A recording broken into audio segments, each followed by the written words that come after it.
Hey, welcome to another heart to heart video, and this video is going to be super fun for you guys and a bit embarrassing for me, I guess. I don't know yet. And guess who just shot one whole video, edited it completely, and came back here to shoot another one because mood. And also, guess who just changed the topic of this video right before shooting the video because mood. In this video, we are going to talk about something that we all relate to, as I feel, and the reason behind this video being completely in English lies in the title itself. So the thing that made me change the topic of the heart to heart video today is that I was on call with a girl who was speaking in English so fluently, so good, and we were having proper conversations. She was speaking and I was listening. Everything was going good, and suddenly she asked me something and I had to answer. And I went like, shit, what do I do now?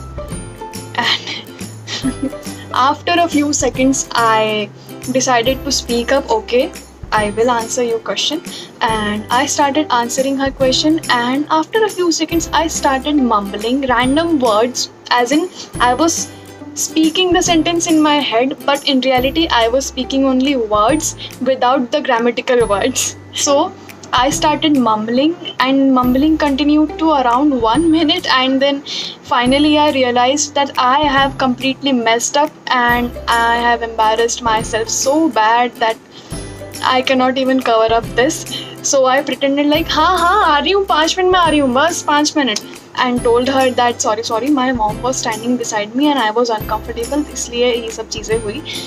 तो she was like कि हाँ कोई बात नहीं, no issues, carry on with your answer. And I was like, shit, I have to continue my answer and I have to answer again.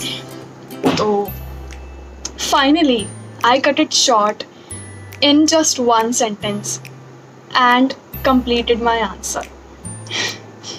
So just understand, someone has asked you such an important question which deserves a 1 minute answer, or if I say in writing terms, at least a 10-mark question it was, and I answered it in just one line. And she was like, okay, and then she kept on talking for another 5 minutes. And I was like, what is she going to ask me again? And I had to recollect all the words, all those things that I learned all these years about English. And I was like, no, Nidhi, you can do it. Be confident. And after 5 or 7 minutes, she asked me another question. And this time I was like, nee, I will do it. I will answer properly. I will not mumble and I will not try to improve, which is the main reason of me mumbling. And somehow I answered that. I messed up in that also, lekin somehow I answered that and ended that conversation. And she was like, thanks for your time. I was like, thank you, bye. No, she is a good girl. I loved talking to her, but I don't get comfortable with people easily. It takes time to get comfortable, and speaking English with strangers is a bit uncomfortable thing for me, I guess. So I came back into my room and I was like, wow, Nidhi, nice one, nicely embarrassed. I was laughing hard, so hard that I was the one who got embarrassed, who was feeling embarrassed, and I was the one who was laughing hard over it at the same time. That's what periods does to you, right? And then after some time I recorded audio, sent it to my bestie so that I regain all the confidence that I felt as if I have lost. And that was not enough for me, so I recorded another audio and sent it to another friend, and then I felt much better and I was laughing again. This thing made me think much more about my reality of speaking in English and how I react over me being less confident or underconfident in front of people while speaking in English and things like this. इसलिए I chose to speak on this topic today.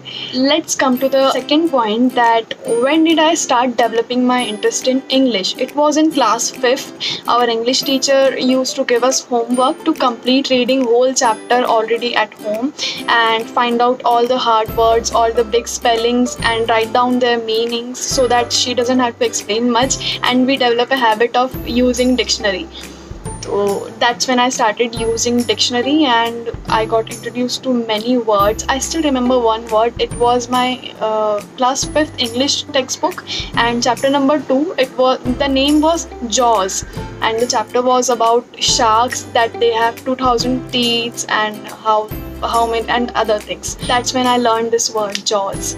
I remember I started using dictionary more efficiently from class 9th, because when I was in class 8, my parents changed my school. When I got admitted in the new school, I made a friend there and she is my bestie now. And she was so confident in everything, in speaking English, in activities, in studies, everything. She was confident in everything. I was like, इसको सब आता है, ये सबसे अच्छी है. And we used to read dictionary together after that. And we also search for the words that everyone does in dictionaries. But in 9th class, she changed her school and I was left all alone. I had no other friends. And that was the time when my only friend was my dictionary. So whenever I was done with my homework, classwork, assignments and everything, I used to take out my dictionary, open any random page and read any random word and its meaning and learn it and use it in my head. I used to imagine conversations with people and use those words in those conversations. That's how I learned many words, and then it continued until I got admitted in college. And in college first year, I got my first cell phone when I installed the dictionary app and I started reading dictionary in my mobile in the app. And then by the end of 2016, I got internet and I started using Google for searching meanings of the words. But even after reading dictionary and learning so many words, I was good at writing only. I was good at typing and writing, but when it came to speaking, I was blank. I was so underconfident. I felt like, no, I cannot do it. I used to mumble like I still do. And then I started watching videos over YouTube, AIB videos, stand-up comedies, and web series and short films, everything that had English language and subtitles. And that's how I learned the accent, which I never really learned. वैसे I have a weird accent, I admit, but I learned how to speak, how to react, and the trivial things of speaking in a language, the tone, the pronunciation, and everything. And I still do watch them and I still do learn.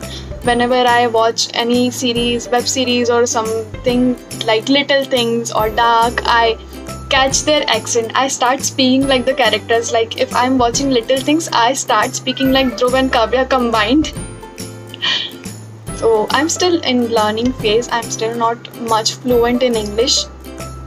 I am fluent in English, but only when I'm comfortable with whom I'm talking to, or when I'm alone, or when I am speaking in my head. But when it comes to talking to strangers or people with whom I am not much comfortable, or people who are new to me, I go blank. I mumble. Even when I know the answer, even when I know the words, the right words, I mumble. I know that many of you feel the same way, but you won't come up and speak up about this because everyone would see, and I have no problem with that. I know, I can feel you. And even if you do and speak about it, welcome. What can we do about it is read more books, watch more shows or stand-up comedies or anything that is in English or that makes you learn English and new words and pronunciation and accent. And another thing is developing a habit of talking in English every day. Find someone who would like to talk to you in English. Have a conversation with them every day, at least a 5-minute conversation without interruption and without practice. That will help you in framing your sentences on the spot without much practice, without much preparation, as I feel. And the most important thing, last but not least, is that let us stop judging each other. Not just others but ourselves too, like I just did this evening. Whenever we see someone who fails at speaking in English in public, or who doesn't know English properly or anything like that, we judge them in few seconds, right? When we fail at it, we feel embarrassed. Why so? When you cannot speak Marathi, when you cannot speak Marwari or any other Indian language or any other language, you don't feel embarrassed, right? Then why feel embarrassed when you cannot speak English properly? That's the one pattern that we have to unlearn, that not being able to speak English is embarrassing or is bad, or someone who cannot speak English is weak. No, it's not. And this is what I am going to teach myself today. So this was my confession about my reality of speaking in English, and I hope you relate to it, and if you don't, that's even better. I hope you like this video, and if you like this video, please like this video and share and comment and subscribe my channel please, and make sure you follow me on Instagram also, because I post memes there. Bye.